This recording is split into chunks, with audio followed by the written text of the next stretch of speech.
Lévitique, chapitre 25. L'Éternel parla aussi à Moïse sur la montagne de Sinaï en disant : Parle aux enfants d'Israël et dis-leur : Quand vous serez entrés au pays que je vous donne, la terre se reposera. Ce sera un sabbat à l'Éternel. Pendant 6 ans tu sèmeras ton champ, et pendant 6 ans tu tailleras ta vigne, et tu en recueilleras le produit. Mais la 7e année sera un sabbat de repos pour la terre, un sabbat à l'Éternel. Tu ne sèmeras point ton champ, et tu ne tailleras point ta vigne. Tu ne moissonneras point ce qui de ta moisson repoussera de soi-même. Et tu ne vendangeras point les raisins de ta vigne non taillée. Ce sera une année de repos pour la terre. Mais ce que la terre produira l'année du sabbat vous servira de nourriture à toi, à ton serviteur, à ta servante, à ton mercenaire et à l'étranger qui séjourne avec toi, à ton bétail et aux animaux qui sont dans ton pays. Tout son produit servira de nourriture. Tu compteras aussi 7 semaines d'année, 7 fois 7 ans. Et les jours de ces 7 semaines d'année feront 49 ans. Puis tu feras sonner la trompette d'un son éclatant, le 10e jour du 7e mois. Au jour des expiations, vous ferez sonner la trompette par tout votre pays. Et vous sanctifierez la 50e année, et vous publierez la liberté dans le pays pour tous ses habitants. Ce sera pour vous le jubilé, et vous entrerez chacun de vous dans sa possession, et vous retournerez chacun dans sa famille. La 50e année sera pour vous le jubilé. Vous ne sèmerez point, et ne moissonnerez point ce que la terre rapportera d'elle-même. Et vous ne vendangerez point la vigne non taillée, car c'est le jubilé. Il vous sera sacré.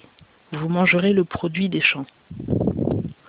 En cette année du jubilé, chacun de vous retournera dans sa possession. Or, si vous faites une vente à votre prochain, ou si vous achetez quelque chose de votre prochain, que nul de vous ne fasse tort à son frère.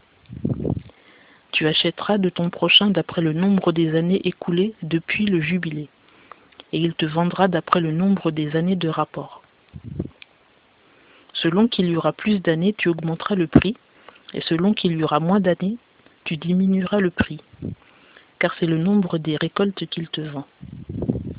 Que nul de vous ne fasse tort à son prochain, mais crains ton Dieu, car je suis l'Éternel, votre Dieu. Exécutez mes ordonnances, observez mes lois et pratiquez-les, et vous habiterez en sécurité dans le pays. Et la terre vous donnera ses fruits, vous mangerez à satiété, et vous y habiterez en sécurité. Si vous dites, que mangerons-nous la 7e année, si nous ne semons point, et si nous ne recueillons pas notre récolte? Je vous enverrai ma bénédiction la 6e année, et elle donnera une récolte pour les 3 ans. Et vous sèmerez la 8e année, et vous mangerez de l'ancienne récolte, jusqu'à la 9e année, jusqu'à ce que sa récolte soit venue. Vous mangerez de l'ancienne. La terre ne sera point vendue à perpétuité, car la terre est à moi, car vous êtes chez moi comme étrangers et comme habitants. Dans tout le pays que vous posséderez, vous accorderez le droit de rachat pour la terre. Si ton frère devient pauvre et vend une partie de ce qu'il possède, celui qui a le droit de rachat, son proche parent, viendra et rachètera ce que son frère a vendu. Si un homme n'a personne qui ait le droit de rachat et qu'il se procure lui-même de quoi faire un rachat, il comptera les années depuis la vente faite et restituera le surplus à l'homme à qui il a vendu, et il rentrera dans sa possession. Mais s'il ne trouve point ce qu'il faut pour le lui rendre, la chose vendue sera entre les mains de celui qui aura acheté jusqu'à l'année du jubilé. Alors celui-ci en sortira au jubilé, et le vendeur rentrera dans sa possession. Si un homme vend une maison d'habitation dans une ville fermée de murailles, il aura le droit de la racheter jusqu'à la fin de l'année après la vente. Son droit de rachat sera d'1 année. Mais si elle n'est point rachetée avant la fin d'une année entière, la maison qui est dans la ville fermée de murailles demeurera à perpétuité à l'acquéreur et à ses descendants. Il n'en sortira point au jubilé. Toutefois, les maisons des villages non entourés de murs seront réputées comme un fond de terre.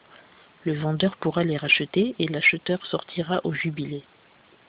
Quant aux villes des Lévites et aux maisons des villes qu'ils auront en propriété, le droit de rachat sera perpétuel pour les Lévites.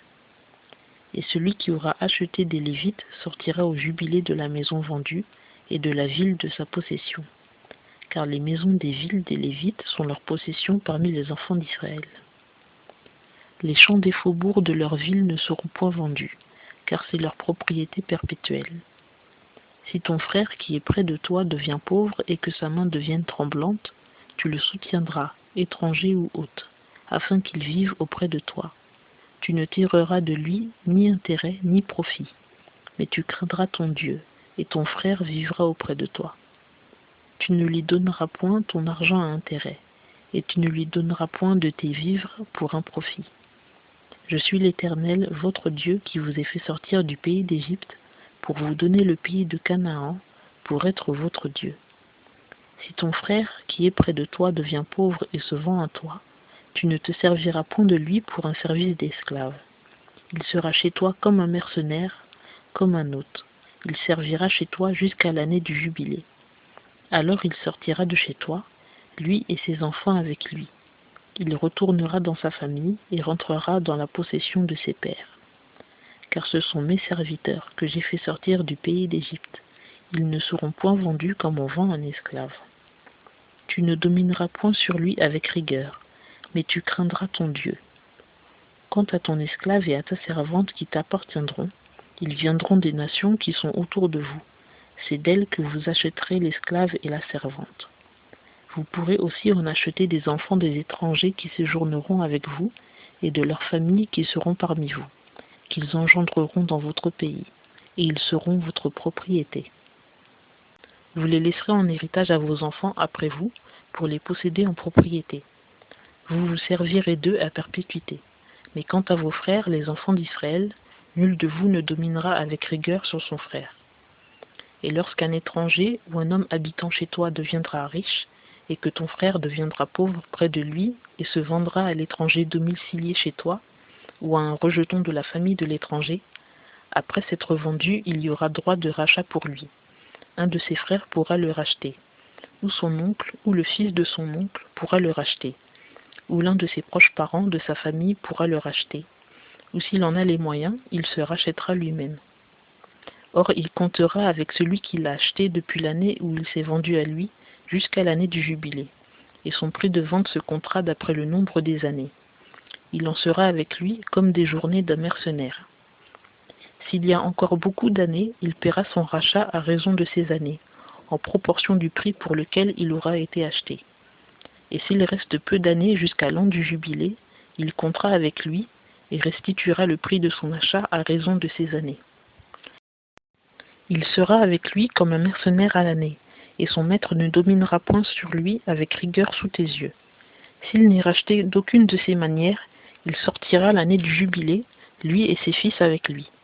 Car c'est de moi que les enfants d'Israël sont esclaves. Ce sont mes esclaves que j'ai fait sortir du pays d'Égypte. Je suis l'Éternel, votre Dieu.